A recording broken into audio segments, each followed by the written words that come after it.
Kash Patel should be the first Trump 2.0 appointee to be fired. I don't know if he should be the first, but he's definitely going to be fired pretty soon. It seems pretty clear to me because, look, President Trump has made it clear he's willing to put any types of blunders or just, pure incompetence in the rear view if you are consummately loyal and you are not causing problems for him. It's one thing to be, a human meat shield and soak up all the negative headlines if it's, shielding the president from fire, so to speak. But if you're creating new problems for him to have to deal with and other members of the cabinet, your time is done. And let's take a step back for a second, because since the last episode, we've had a couple of notable, let's just call them terrible headlines for Director Patel. Mm-hmm. The first was this, quote unquote scandal where a former FBI agent turned podcaster was tracking an FBI private jet, which apparently Kash Patel used to fly from Washington, D.C. to State College, Pennsylvania, home of the world-famous Nittany Lions. My wife is an alum, so I got to shout them out. But he took the jet to go watch his girlfriend sing the national anthem before a wrestling match. Not a great look. Not a great look. use of taxpayer dollars. That being said, FBI directors are, by law, not allowed to fly commercially. Again, that's a different story. But the way that Patel reacted was really surprising, because he kind of had a tantrum on social media. He lashed out at the TDS crowd, of course, but he also sort of threw some Republicans and, quote-unquote MAGA allies under the bus for, not defending him and not, backing the FBI and everything they're trying to do to carry out the president's agenda. And not a great look. And if that was the end of it, sure, fine. That being said, Friday morning, Halloween, he tweets out, the FBI has done great work. We've foiled a terror plot in Michigan, blah, blah, blah, blah, blah. Okay, that sounds good, right? Except just a few hours later, the FBI came out and was like, actually, there was no threat to public safety. And the attorneys for these, teenagers, because I think they're like 16 to 20 years old, all these guys who got rounded up, they're basically saying, like, we have the receipts. We're talking about video games. What is this? So again, just egg on the president's face because of Kash Patel. And let's not forget, this is after all of the Epstein stuff. Mm-hmm. This is after he sort of bungled the rollout of information in the immediate aftermath of the terrible Charlie Kirk assassination. Mm-hmm. So I just think the writing is on the wall for Kash Patel, and he's going to be gone sooner than later. I'm going to go nay. Love that. I'm going to go nay on should he be fired. Okay, yes. Okay. For one reason only, and that is because he was a controversial choice to lead the FBI at the beginning of this year.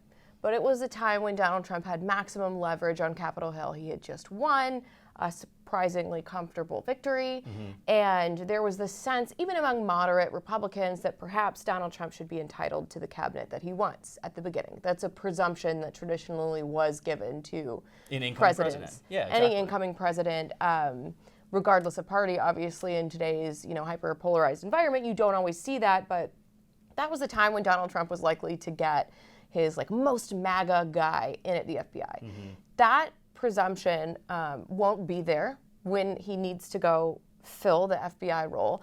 And at this point, you're talking about a confirmation fight that would happen in an election year. It would happen among amid the midterm races where you have moderate Republicans like Susan Collins in Maine who are up for re-election and who are not going to want to walk the plank to confirm a MAGA 2.0 guy at the FBI, especially when the Trump administration's line on Capitol Hill was like, just trust me on this, guys. We need Kash in there. Yeah. And Republicans fell for that once.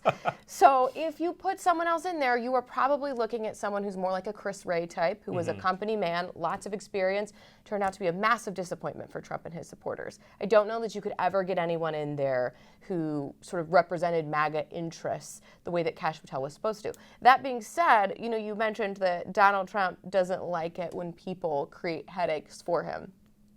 I would actually disagree with you a little bit here then. Go off, Queen. Oh, thank you. I will. So what I think is that as long as the cabinet member is successfully and competently delivering on Trump's agenda, he is okay, he's tolerant of a certain amount of funny business in the press, right? If you look at someone like Pete Hegseth, who has brought up recruitment levels for the Pentagon, he's brought up morale significantly among the ranks of the military. He brought back using Signal for government employees. He sure did. That is not on my list of good things he did. But Donald Trump was tolerant of that super embarrassing Signal thing that he did. He's tolerant of embarrassing headlines like building his own makeup room in the Pentagon, or implementing a press strategy that made everyone walk out and was like weeks of unnecessary, unflattering press. But Pete Hegseth is delivering in a way that Kash Patel is not.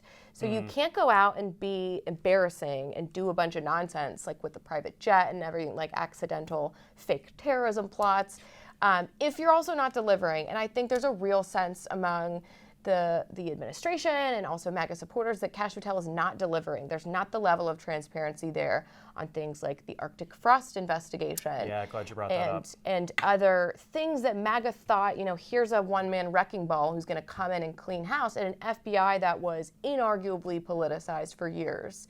And he's not really doing that. So the embarrassments aside, he's not the MAGA guy that everyone had hoped and prayed he would be.